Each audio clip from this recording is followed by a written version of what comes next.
Licenses, registration and even number plates on bicycles was the talk of the UK cycling community for a few weeks after the then Transport Secretary's comments about toughening the law on bike riders were published on the front pages of some various national newspapers.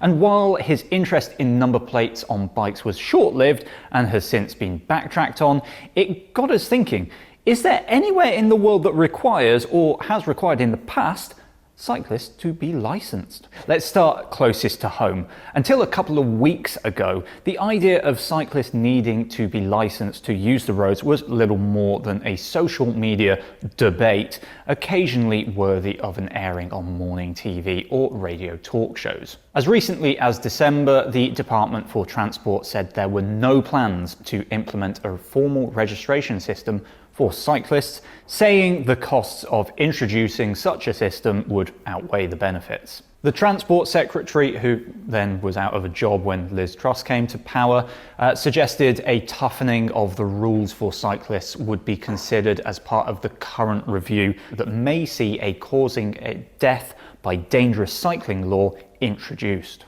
Let's hop across the pond to the US and Canada now, and city planner and urban mobility expert Brent Toderian explained that the licensing discussion pops up every once in a while in North American cities, usually fueled by conservative talk radio. It gets a little bit of fire for a week or so and then, well, goes away.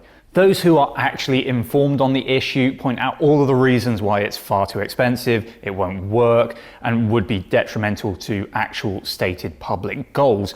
Usually the conversation is initiated by the same people who would rather see fewer bikes and less safe bike infrastructure. With legislation changing from state to state and even more locally, People for Bikes explained that there are some parts of North America where license, well, it's sort of required. The group actually told us that Hawaii residents need to register their traditional and electric bicycles, but they are not legally required to have a license. Permanent registration costs $15 and is applicable to anyone over the age of 18. Bikes registered in another state do not need to be registered again in Hawaii. Now, several cities in Northern California have them, and many places in Florida require bike registrations.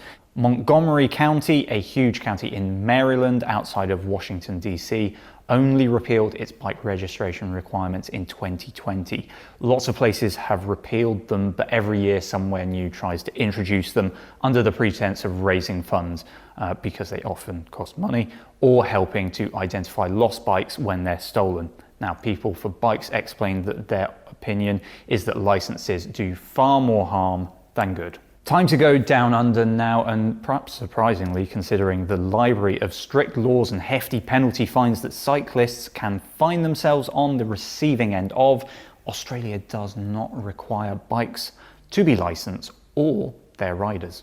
As is the case with the US and to a large extent the UK, Australia also has some semi-regular calls for some form of licensing. Most recently in 2014, when New South Wales Road Minister Duncan Gay unsuccessfully pushed for a cycling licence to be introduced. Instead, he upped the fines for rule-breaking cyclists. Oh, come on, this is the home of the sensible approach to cycling as a form of sustainable and cheap transport. You weren't really expecting the Dutch to make everyone register their bikes, were you? No, in the Netherlands, no registration or licensing is required. And actually, before we turn to another country, it is good to remind ourselves that Holland hasn't always been brilliant for cycling. Amsterdam was once ruled by the car, but with some decent leadership, things have changed over the past 50 years or so to create a city which, by all accounts, is a very nice place to live.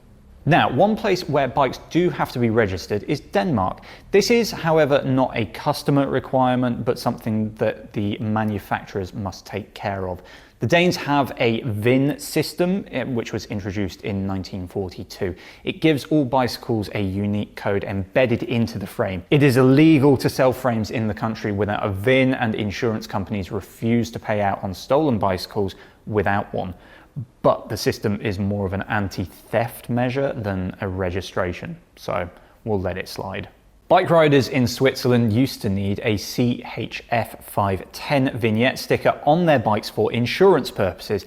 However, this has begun to be phased out in 2012. While being a registration scheme, it was also to force riders into obtaining third-party liability insurance. Having personally balked at the price of a beer there, I've learned that if the Swiss think that something is too expensive, then it most definitely is. That was a funny. Japan remains the most prominent current example of a major nation requiring citizens to register their bikes. And after purchasing a bicycle, riders must legally obtain registration for their machine. Registration costs around £3 and is often done as the bike is being purchased, with a form including personal details submitted. Upon completion, a small sticker can be added to the bike. It's worth noting again, as with Denmark's VIN, the registration is primarily an anti-theft measure. And finally, the one that you've all been waiting for. Up until 1992, bicycles were actually banned in the capital city, Pyongyang, although even with the ban lifted, the cost is far out of reach of many. Cyclists in the country reportedly must get a license to use their bikes, pass a road safety test and register their bicycle. Then again, given the lack of information that actually gets out of North Korea, we're really not sure whether the licensing requirement is still in place. So in short, if we in the UK were to go down the path of requiring all cyclists to register their bikes or obtain a license, North Korea might just be the closest comparison that we could make. As we all know, cycling to work can be one of the best ways to save money, and thankfully in the UK you don't have to have a license to do that. We teamed up with Ribble to check out just how much you can save, so go and check out that video. Remember to give this video a like if you like it, subscribe to see more from us, and we will see you in the next one.